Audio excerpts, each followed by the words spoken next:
¿Qué tal? Buenas tardes. Mi nombre es Marcelo Lescano. Soy parte del Observatorio Regional de Derechos Humanos y Pueblos Indígenas.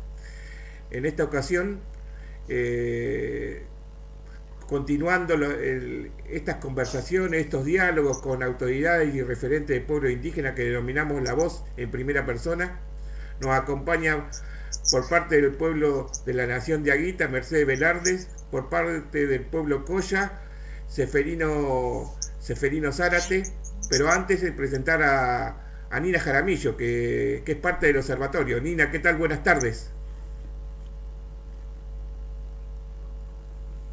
Nina, tenés muteado el micrófono.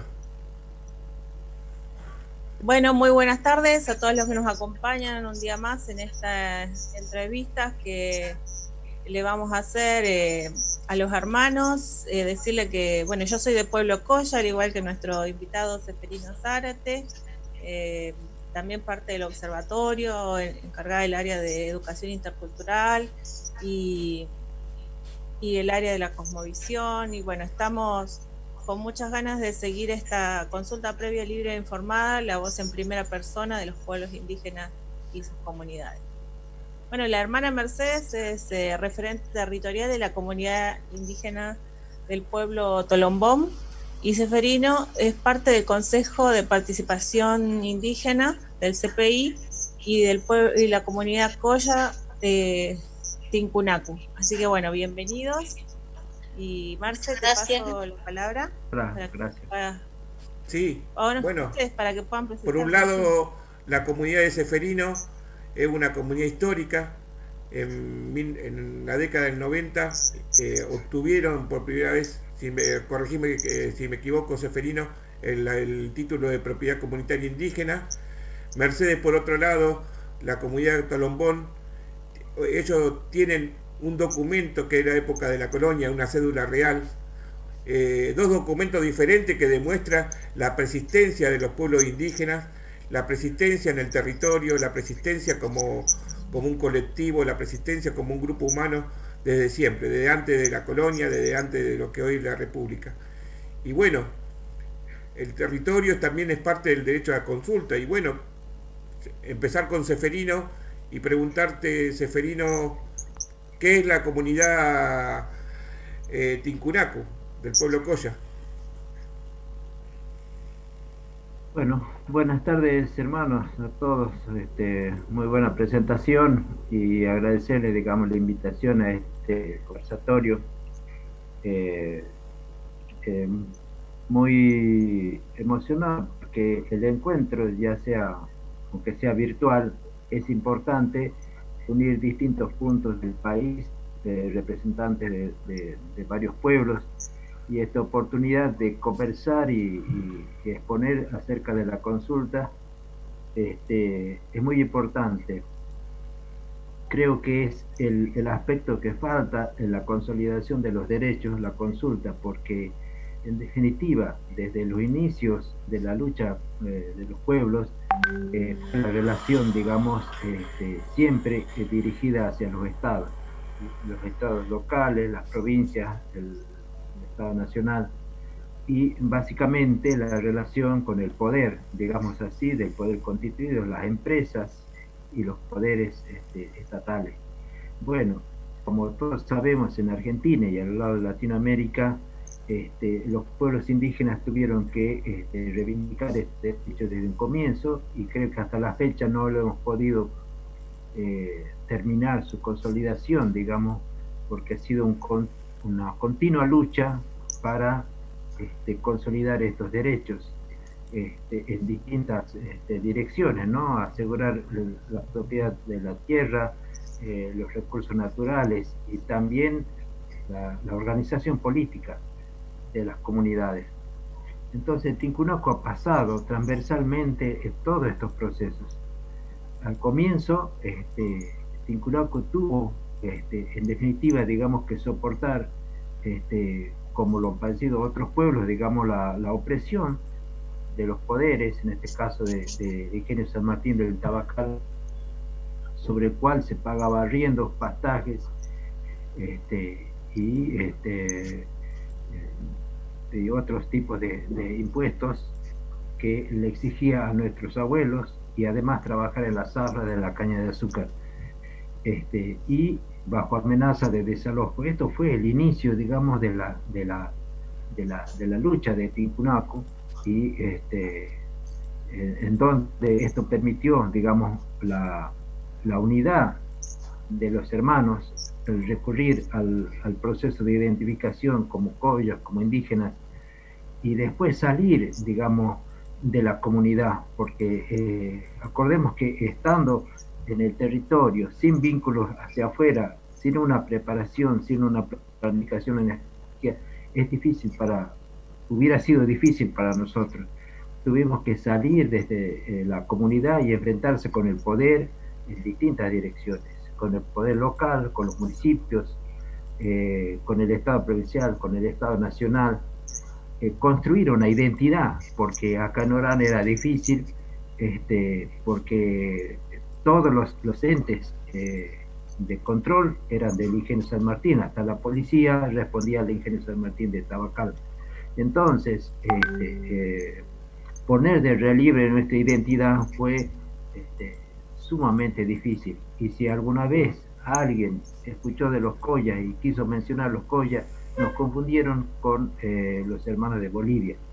Entonces, este proceso fue determinante, el hecho de que para adentro nosotros mismos nos encontráramos con nuestra propia identidad y no negáramos lo que somos.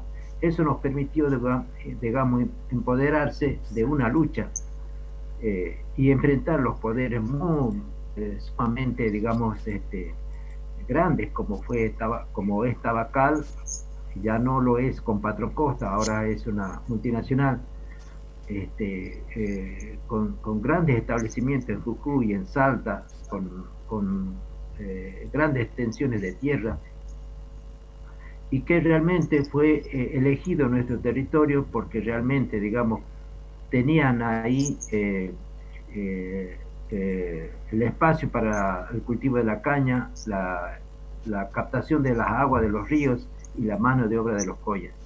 Esto fue, digamos, el motivo por el cual Tabacal se empoderó de grandes extensiones de tierra donde vivía nuestra gente. El otro aspecto importante en la lucha fue la organización política. Debíamos tener organizada la comunidad. En esos tiempos no era posible, digamos, antes de la ley 23.302, no había personería jurídica, no podíamos dar un poder a un abogado porque no teníamos representación colectiva. Y esto debimos avanzar hasta que realmente podíamos tener una representación colectiva de tipo asociativo. Antes del 94 tuvimos que formar una asociación para tener una representación legal como ente colectivo, y bueno, pero finalmente, digamos, reforma 94, ya inscribirse como persona jurídica, como comunidad. Y bueno, y después el otro aspecto fue, digamos, las relaciones con personalidades, con organizaciones jurídicas, con sectores de muchas personalidades, lograr, digamos, el convencimiento de la lucha del pueblo colla Tiwanaku. Y después, ya una vez hecho esto, prepararse para la lucha territorial, que fue tanto en la provincia de Salta como en la nación, con la gestión política ante el Congreso Nacional, pero también con cuestiones legales, con juicios en Salta. Eso fue, de alguna manera, el proceso que nos llevó, digamos, a recuperar gran parte de nuestro territorio.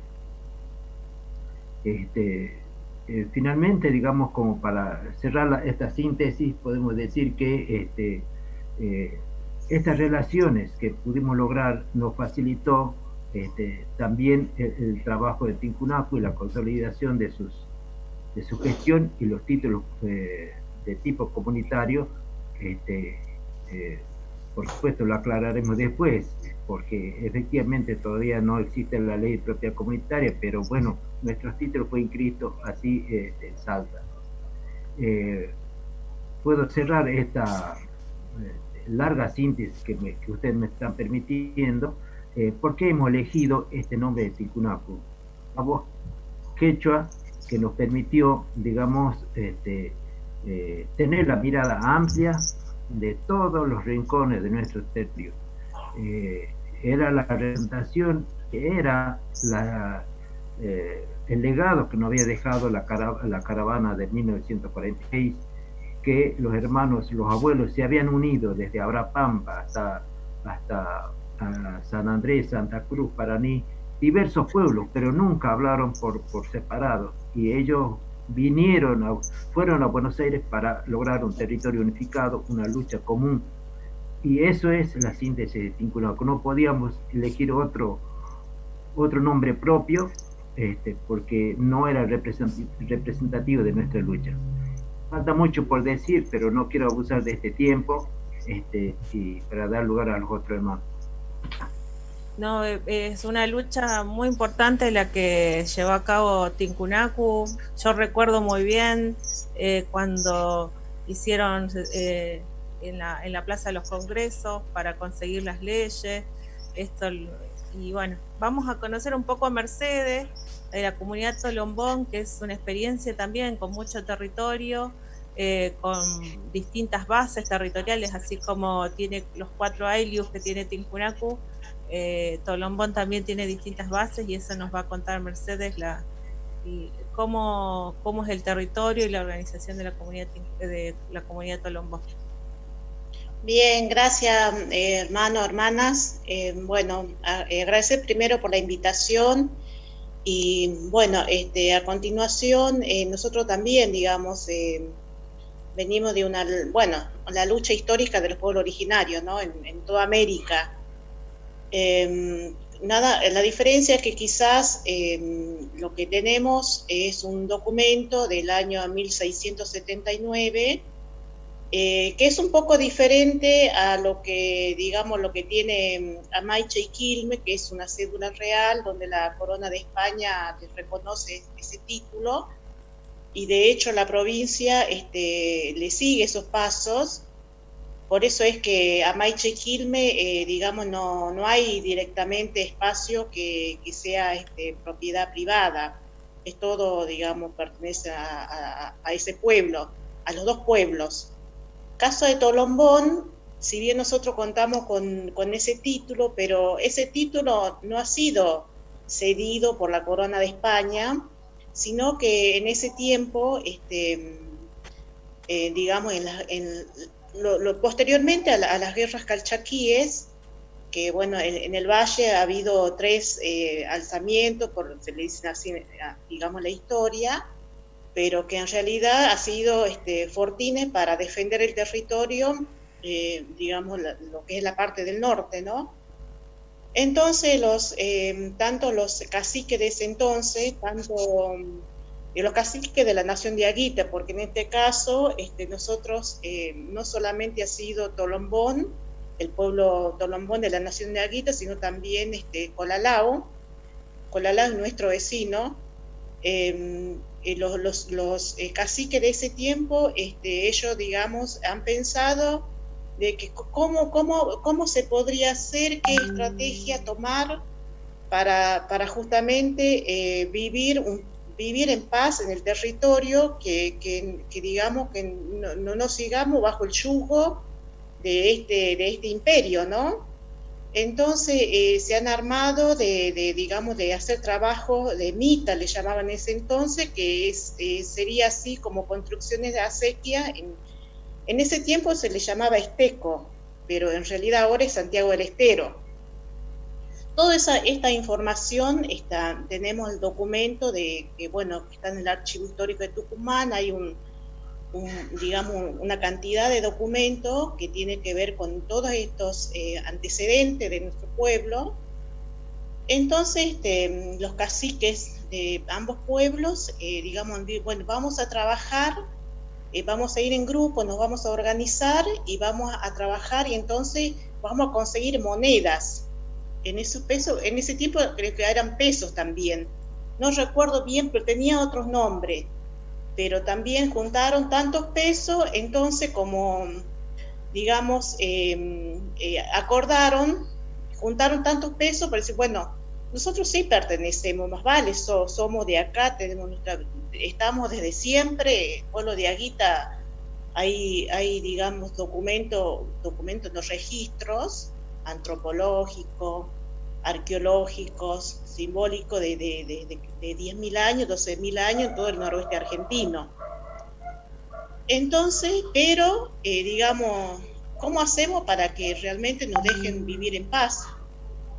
Se compra, se junta una determinada suma, se compra esa parte del territorio que en ese tiempo eran 120.000 hectáreas, acordados para Tolombón y Colalao, entonces la estancia La Pusana.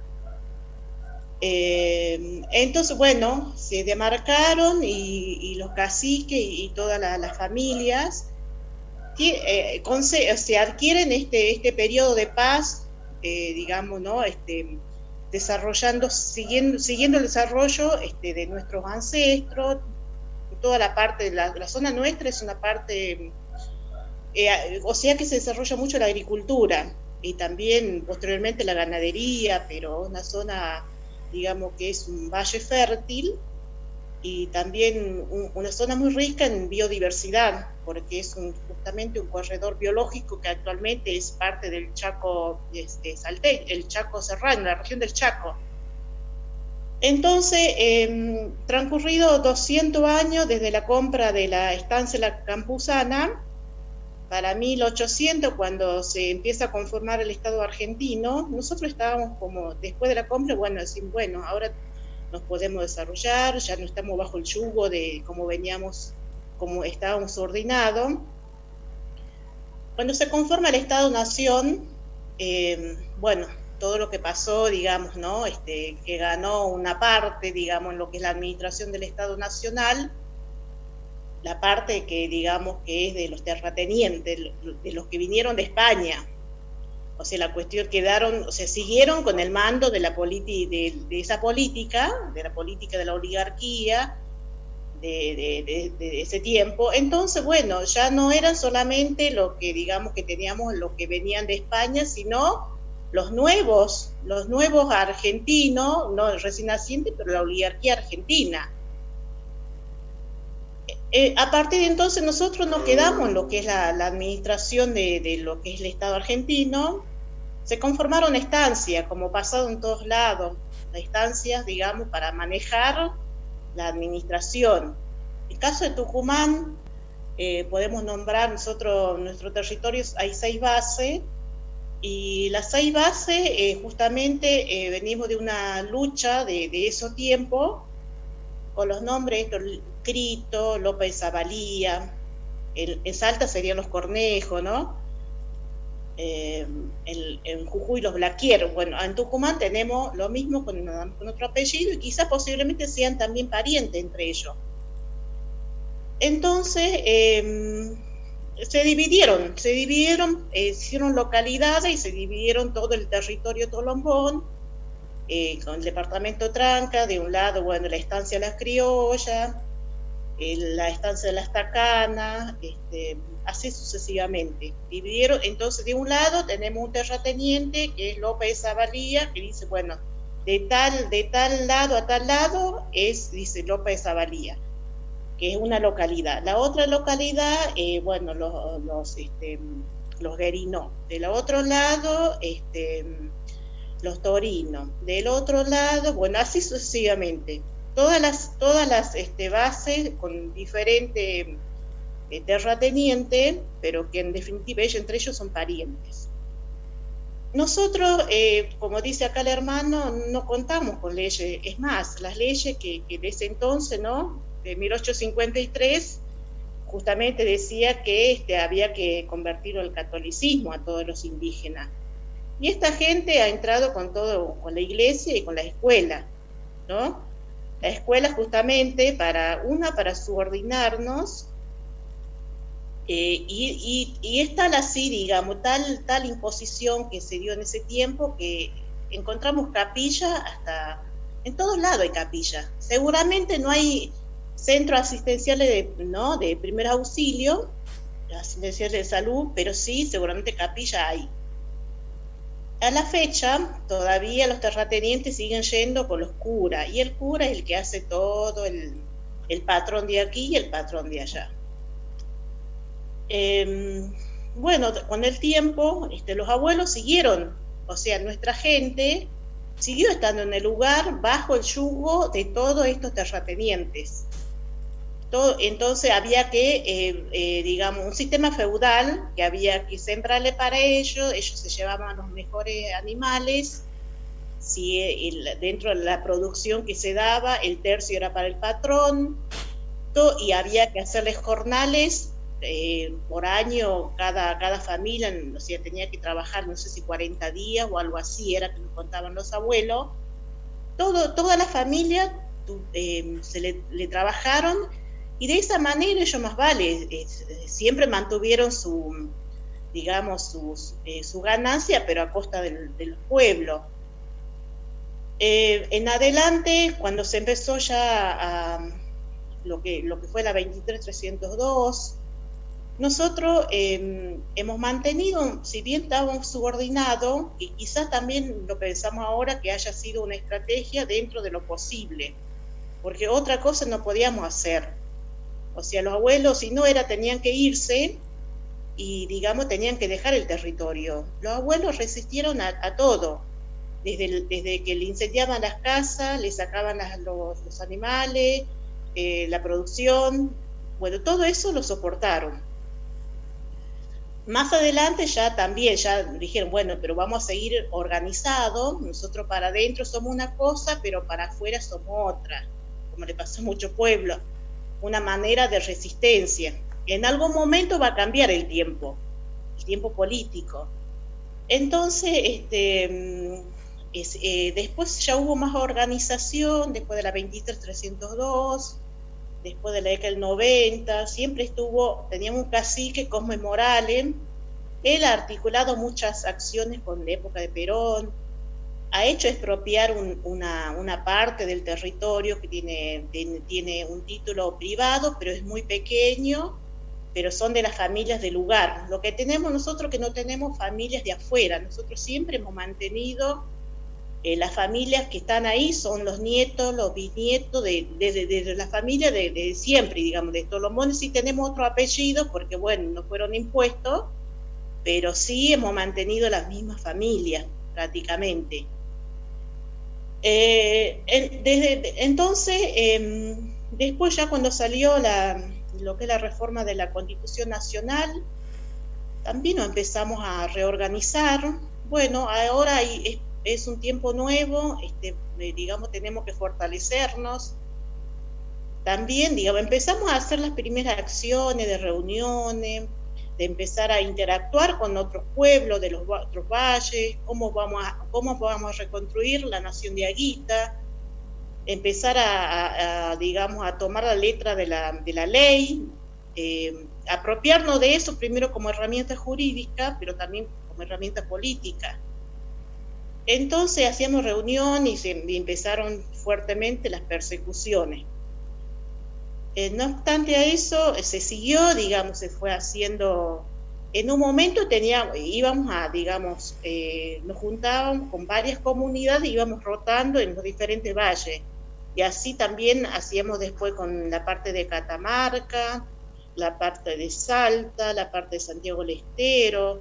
Empezamos a juntar, aunque sea uno de cada comunidad, en representación, iba y contaba, digamos, lo que estaba pasando, la situación de las comunidades, pero resulta que todos nos pasaba lo mismo, teníamos el mismo problema, estábamos todos bajo el yugo del patrón, o de los patrones, ¿ya? Porque son muchos ahora, no solamente es uno. Entonces, también con gente que había tenido otra experiencia, con abogados también, y antropólogos y arqueólogos y historiadores, y bueno, en fin. Y sobre todo los encuentros era para, más que nada, para revitalizar nuestra historia ancestral, tomar fuerza, unirnos y empezar a gestionar la personería jurídica, el estatuto, la personería jurídica, todo los datos necesarios que se necesita para inscribirse en el INAI, por ejemplo. Así empezamos a hacer ese proceso de reorganización, de nosotros estar más unidos, o sea, se hizo un recorrido muy fuerte, muy grande, y es tal así que llegó un momento que también teníamos ya las nuevas generaciones también van tomando el mando, también teníamos muchísimo juicio, porque ya nos dijeron, bueno, ahora tienen que desalojar todas las estancias, no solamente una parte. Nos empezaron a hacer causa por todos lados, pero como ya teníamos también esa unión, eso nos permitía, digamos, hacer movilizaciones, porque no solamente era que nosotros nos teníamos que fortalecer para dentro de la organización, sino también hacernos visible lo que es la sociedad tucumana, o la otra, o sea, o Salta, o Catamarca, cada vez que íbamos hacíamos alguna actividad de ese tipo, haciendo visible y haciendo también, digamos, que nos tomen como sujeto de derecho político, que o sea, ya no es tiempo de estar más bajo el yugo del patrón. Entonces, pues después cada comunidad, en Tucumán hay 18 comunidades de diferentes pueblos, todas con personería jurídica, todas prácticamente con el relevamiento. La única que le falta es Colalao. Todas sacamos, tenemos toda esa documentación, pero digamos, se logró también con esa unificación que digamos que Tucumán, la provincia, adhiera a lo que es el artículo 75, inciso 17. Digamos, ahí tenemos el artículo 149 de la provincia. En adelante, bueno, los conflictos, muchísimo, digamos, se recrudecieron, pero también nosotros teníamos más fuerza, así como que se hizo la unión de los pueblos de la nación diaguita. Nosotros como Tolombón, bueno, quedamos un poco diciendo, esperamos un poco, porque la realidad de un pueblo también no es, o sea, si bien es parecida, pero por ejemplo Amaiche y Quilmes, ellos cuentan con un título, y en cambio todos los demás pueblos, digamos, no tenemos ese reconocimiento de la provincia, más bien estamos amenazados por los terratenientes. Entonces, digamos... Cuando sí. hago una intervención ahí, que lo que estás contando, así como en el 2015 se hizo el proceso de las audiencias públicas por la unificación del Código Civil con el Código Comercial, y ahí los pueblos estuvieron exponiendo, y se fue como calentando, ¿no? Tanto en Tucumán como en Salta, y viene a tu relato esto, ¿no? ¿Cómo se contesta a eso? Claro, porque si bien nosotros estábamos más fuertes, pero tenemos los estados provinciales, digamos que ellos están, o sea, no te permiten ser, porque en realidad es eso, no te permiten ser, menos cuando le plantea la cuestión territorial, menos, porque tenemos toda esta oligarquía, la tenemos en el sistema judicial, lo tenemos en el ejecutivo, lo tenemos en el legislativo. Entonces, digamos, un punto de inflexión ha sido con el caso del juicio Javier Chocobar. A pesar de los años que se luchó 9 años para que se llegara a juicio, que ese juicio viene a consecuencia de todo la persecución por la cantera del Aja, pero así como la cantera hay muchísimo también, hubo emprendimientos como por ejemplo la tala, que iban a hacer toda la parte de la montaña, el tema de los áridos, de sacar el tema de árido para hacer cerámico, después el tema del turismo. Tenemos muchísimas amenazas, y que más vale que ninguno va a darse la consulta. Nosotros nos falta trabajar mucho la cuestión de la consulta en la provincia. Si bien ha habido ya unos esbozos de poder hacer eso, pero no hemos podido avanzar. Sí, digamos, en todos los conflictos estos, sí, digamos, la provincia se ha conformado una mesa de diálogo, o una mesa de mediación. Cada vez que había conflictos, ya sea un intento de desalojo, nos convocaban para que nosotros vayamos a la mesa de mediación. ¿Y qué pasaba en la mesa de mediación? Nos decían el fiscal o los jueces que nosotros teníamos que ceder. ¿Por qué nosotros nos ponemos así? Tenemos que ceder porque esto no es así. Pero nosotros, ¿cómo vamos a ceder? Vamos a permitir que nos desalojen, porque si desalojan a uno, van a desalojar a todos. Entonces, bueno, ahí no hemos podido avanzar, pero sí nos falta trabajar mucho más la visibilización, si bien con el caso Chocobar, digamos, digamos, la sociedad se sensibilizó. Sí nos falta participación en todos los órganos de la provincia. No tenemos ningún senador ni diputado, nada por el estilo, que hable con nosotros. No es que hable por nosotros. Entonces, bueno, estamos en ese proceso, un proceso que digamos que la gente sí está más fortalecida, pero que sí hace falta todavía organizarnos más. Y luchar por la cuestión de que salgan los títulos o que salga la ley de la propiedad comunitaria, que eso cerraría, digamos, todo este tema de conflicto. Pero no obstante eso, también decimos, bueno, tenemos títulos, yo no sé cómo es en la comunidad de Tincunacu, pero si vos tenés un relevamiento y tenés títulos, siempre tenés que estar peleando, porque siempre va a venir un vivo que porque me gustó tal cosa, ¿cómo hago para quedarme aquí? ¿O cómo hago para, se compra? ¿Cómo es el asunto? Ya se quiere adueñar, se ve una cantera, ya se lo quiere adueñar. Siempre hay que estar como vigilante, y bueno, es un poco bastante agotador, porque también eso no nos permite mucho avanzar en la cuestión del desarrollo comunitario, ¿no? Es un poco, digamos, que nos traba. Bueno, sí. Ahora, o sea, lo deja hablar un poco más al hermano y después, bueno, estoy para las preguntas. Si es complicado participar en tiempos normales, me imagino que en tiempos de COVID, de pandemia, y bueno, ¿qué nos puede decir de eso? ¿Cuál fue su experiencia en este tiempo de COVID, en tiempo de pandemia, Seferino, de la comunidad Tincunacu? Bueno, antes, para comentarle a la hermana de la pregunta, es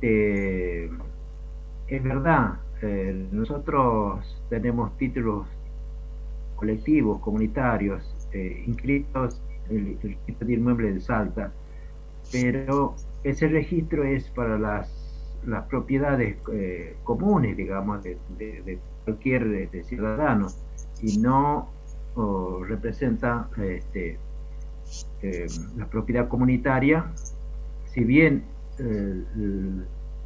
la inscripción, todo eso dice título comunitario, y las prácticas son comunitarias, pero al no tener una ley que respalde la propiedad comunitaria, nos pasa igual que la hermana, que siempre están los criollos buscando algún recurso, algo que hacer.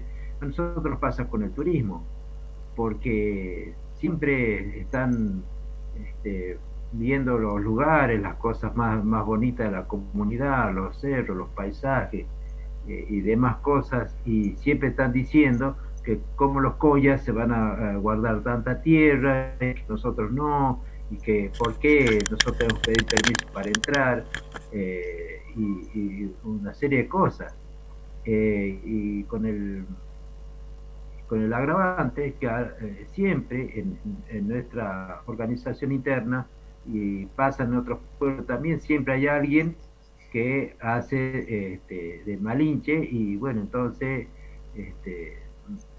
vende las oportunidades, y bueno, y siempre está arreglando con algún tercero, y eso debilita la vida comunitaria. Nos pasa a nosotros en este momento, digamos, lidiar con el municipio de Orán, con la provincia que no quiere, digamos, pactar mediante convenios o o arreglos formales con la comunidad para acelerar algún tipo de explotación turística. Y bueno, ahora el tema de la pandemia es un caso excepcional porque, a ver, en la legislación que se armó por el tema de la pandemia, no figuramos nosotros, salvo ustedes hayan visto en algún punto que se haya puesto respecto del pueblo. Y entonces los estados dicen que ellos están facultados para todo tipo de acción, aún sin la participación de sus autoridades.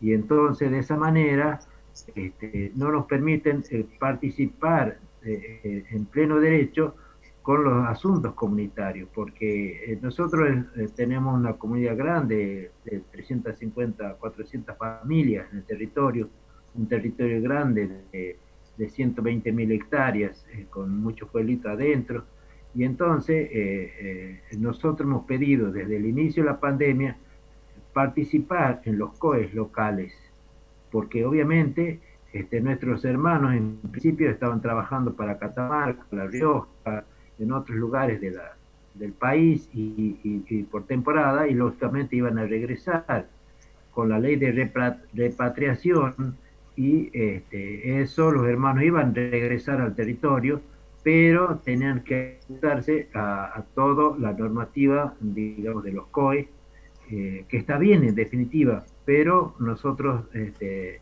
alguna manera teníamos que tener opinión respecto de los hermanos que regresan, y básicamente proponer al Estado provincial de que realmente, digamos, que deben equipar los centros de salud adentro del territorio, y que los que regresen de los repatriados no deberían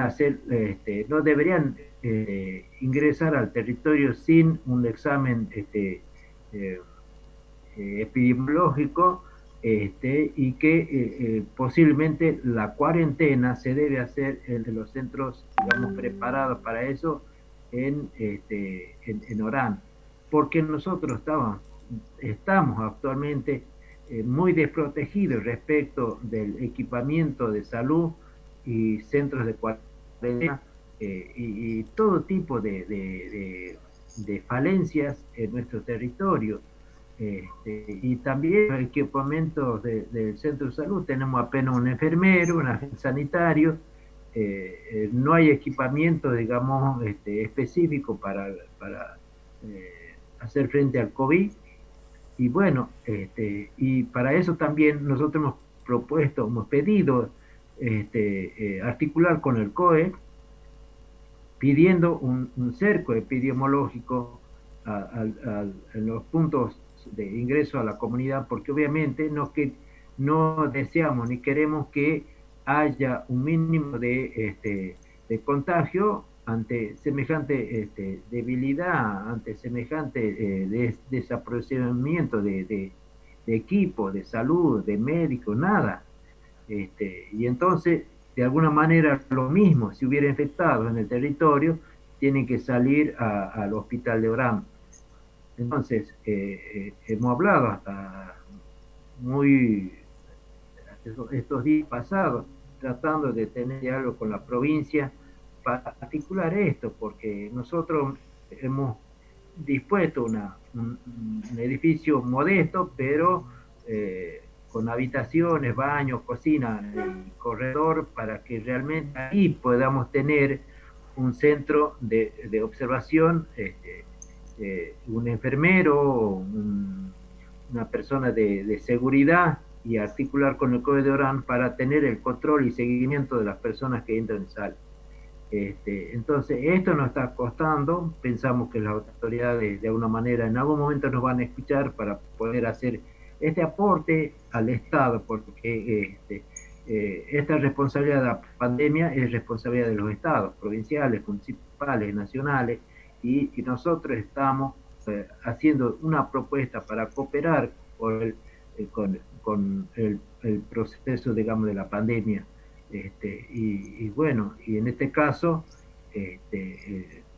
todavía no hemos concretado gestiones, pero esperamos que sí, a la brevedad nos puedan responder para evitar algún contagio masivo en el territorio. Seferino. Bueno, en nuestro caso, en el marco de la pandemia, ahora cuando estamos todavía, lo que sí se ha hecho, digamos, nosotros tenemos un servicio de transporte que va una vez o 3 veces a la semana. Las precauciones que se han tomado desde un inicio y que fue muy positivo ha sido de que la empresa tomó recaudo de que cada pasajero que subiera ese colectivo tenga el domicilio en la zona ya sea de Rodeo Grande, que es la otra comunidad, o la zona nuestra, de Tolombón, y si no, no lo dejaba subir. Otra de las medidas que se han tomado es el tema de cuando había que hacer un trámite en San Miguel, nosotros estamos aproximadamente a 100 kilómetros de San Miguel de Tucumán, entonces había que pedir un permiso a la comisaría y con ese permiso te servía para determinado tiempo. Entonces no tenías mucho margen de andar por ahí. Eso, digamos que ha sido bueno.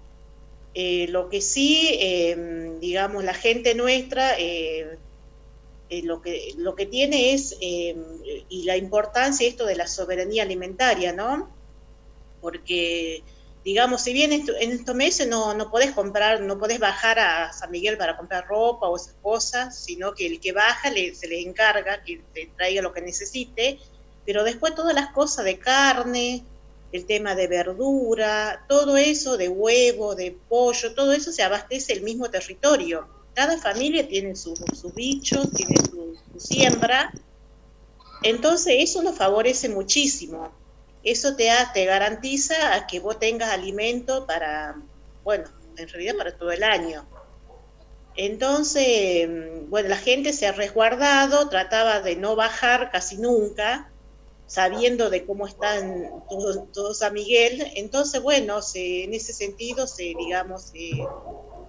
tomaron esos recaudos. Y también, también hay parte de la comunidad de Rodeo Grande y Tolombón, también hay una zona que va mucha gente que Potrero y Rodeo Grande, que iban por ahí los fines de semana, algunos maestros, pero iban más con fines turísticos, o digamos, entonces se les dijo, bueno, no vengan acá porque ustedes, digamos, si van o vienen, pueden traer el virus, y acá también nos pasa en el territorio, tenemos los centros de primer auxilio, pero no tenemos ni ambulancia, no están equipados, el médico va 2 veces por semana, entonces también tenemos esas complicaciones, ni hablar, si alguien se enferma tiene que ir al hospital o no sé, pero no, en ese sentido es totalmente desprotegido. Y también, digamos, nunca digamos, el Estado te toma en cuenta de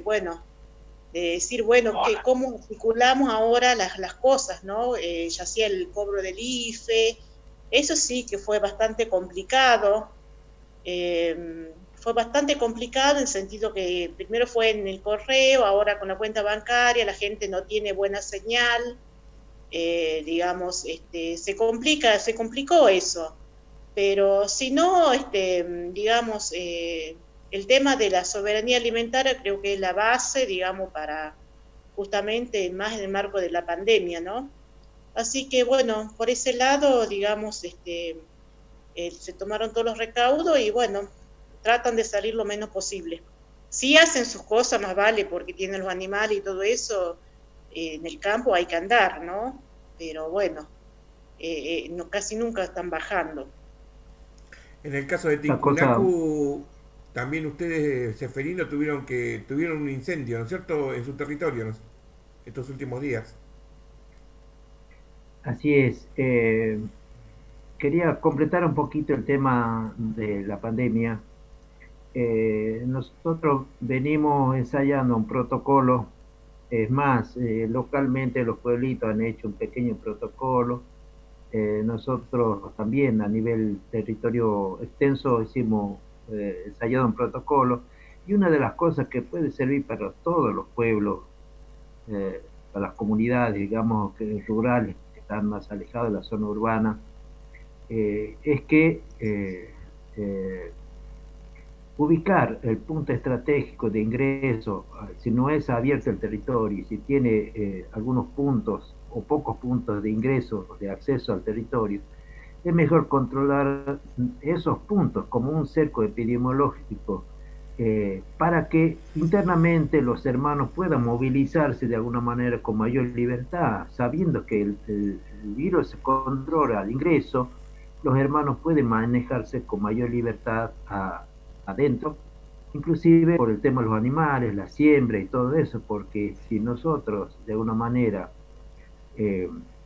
no logramos esto, es como que estamos mucho más encerrados, digamos, en el pequeño territorio. Es posible mejor controlar el espacio grande, digamos, para asegurarse que digamos, el ingreso, el control de los productos que entran, la desinfección de los productos que entran, las recomendaciones y demás cosas, por lo menos en nuestro caso, es lo que estamos esperando. Y después, digamos, el punto de la pandemia desde el lado positivo, viendo el lado positivo, esto nos tiene que sugerir en nuestro territorio de abastecernos, como dice la hermana, con los productos de la tierra, los animales, recomendar mejorar la siembra, y bueno, y también, por ejemplo, volver al charque, en nuestro caso, digamos, la conservación de la carne por disecado. Entonces, pareciera que nos regresa un tiempo atrás este tema de la pandemia, porque de alguna manera, así diciendo a modo ilustrativo, nosotros hemos vivido mucho tiempo, digamos, en cuarentena, porque no nos hemos relacionado masivamente con los centros urbanos y con los sectores de industrialización, y de alguna manera sabemos relacionarnos mejor con la tierra, con la continuidad de las cosas y los productos mínimos. Bueno, eso a título de comentario. Ahora el tema que me preguntaba Marcelo, efectivamente nosotros estamos siendo castigados por un formidable incendio. Salimos a pocos días de una tormenta de viento que voló todos los techos de las casitas, un viento con ráfagas hasta de 100 kilómetros por hora desde la zona alta, y eso nos trajo prácticamente una catástrofe, porque obviamente casi no quedó ningún techo, digamos, sano. Y a pocos días se comienza un incendio en la zona alta. Nosotros tenemos alta montaña prácticamente en los pueblitos, tenemos una altura de 1800 a 2000 metros, y de ahí en pocos kilómetros trepa a una cordillera casi de 4000 metros, ya al límite con la provincia de Jujuy. Entonces tenemos una vegetación que va desde los bosques altos a los pastizales, digamos de la zona media, pastizales y bosques más de sabana, hasta los pastizales y la puna ya en la provincia de Jujuy.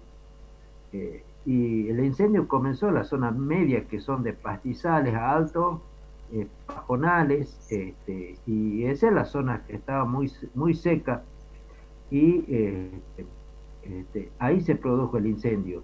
Lo que lamentamos, digamos, en este caso, cuando pedimos auxilio a los organismos provinciales, nacionales, decíamos realmente que estaba en riesgo animales emblemas como la taruca, el venado, el venadito que conocemos, digamos, en los cerros, el yaguareté, que es prácticamente su hábitat natural en la zona de los pajonales, y las vizcachas y muchos otros animales, digamos, de la región puesta en peligro, aves y demás cosas. Me imagino yo ahora, el incendio avanzó por arriba ya de las 9000 hectáreas.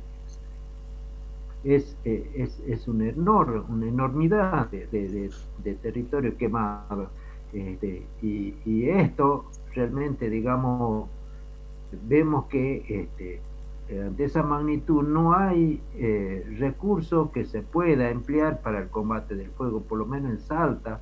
Desde Jujuy nos informaron que hay aviones hidrantes, la Nación, no sé si lo digamos, debe tener también, pero nunca se ha dado, digamos, en este caso, ese tipo de incendios. Y ellos están diciendo que también el peligro para hacer los sobrevuelos es la montaña, porque estamos por arriba de los 2.000 y los 3.000 metros, los vuelos de los aviones. Entonces, esto nos depara un reto para prepararnos nosotros mismos para enfrentar los incendios. Cuando el foco es pequeño, lo controlan manualmente, o bien, tal vez los estados provinciales, la propia nación se debe preparar con aviones y tecnología suficiente para combatir los incendios, porque esta selva es casi una de las pocas que está quedando como pulmón verde en el norte, porque estamos en el corredor de la biosfera,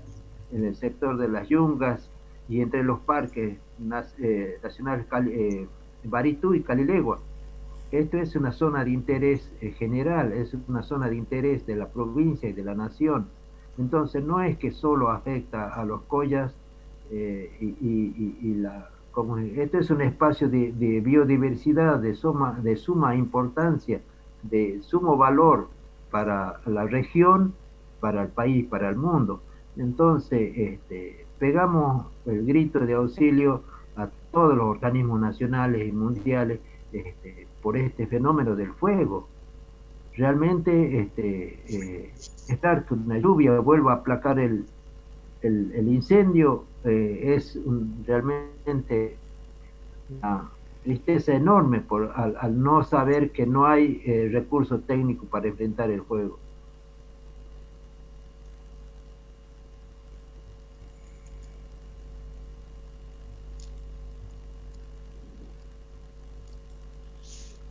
Sí, Seferino, muy triste lo del incendio que nos toca lo más querido, que también nosotros, además de la vida humana, nuestra Pachamama, nuestra diversidad, algo que tanto se ha cuidado y como pueblos originarios siempre cuidamos y respetamos. Bueno, yo creo que vamos a ir cerrando, ¿no es cierto, Marcelo? Igualmente se conectó con nosotros David Sarapura. Yo quería recordar una anécdota, que en el 2008 estaba leyendo un libro sobre el Malón de la Paz, ¿no? Y en un momento que estaba leyendo el libro de Marcelo Balco, le decía que lo había encontrado, las declaraciones que hacía los padres, y yo le decía, mirá, tenemos historias compartidas, porque nuestro tío abuelo de mi mamá también salió desde el lado de Abrapampa, y él me contaba que había salido del lado de Tincunaco, del lado de Salta, en esos caminos por esta lucha que aún continúa. Así que bueno, los voy a dejar para que los dos nos den un mensaje a los pueblos indígenas del país, unas pequeñas palabras para los pueblos que estén escuchando en su momento esta voz. Seferino. Bueno, te doy la palabra, voy a obrar de caballero y te cedo la palabra. Bien, gracias, hermano. Ahí pongo. Bueno, yo creo que es muy importante que tomemos fuerza nuevamente. Ya sabemos que el macrismo nos dejó desparramado por todos lados, no solamente a los pueblos, ¿no? Sino a varios sectores de la sociedad.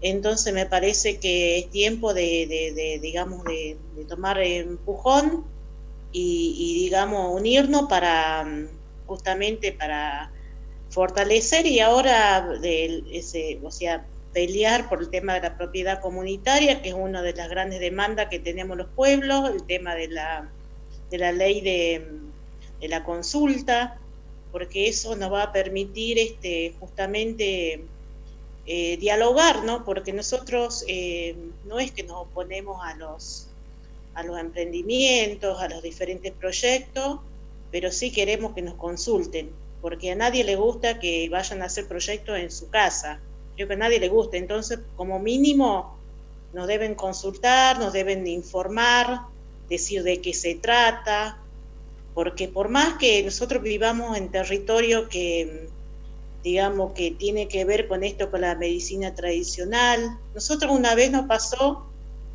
que fueron el mismo sistema de salud de la provincia, nos fueron a sacar sangre sin decirnos para qué era.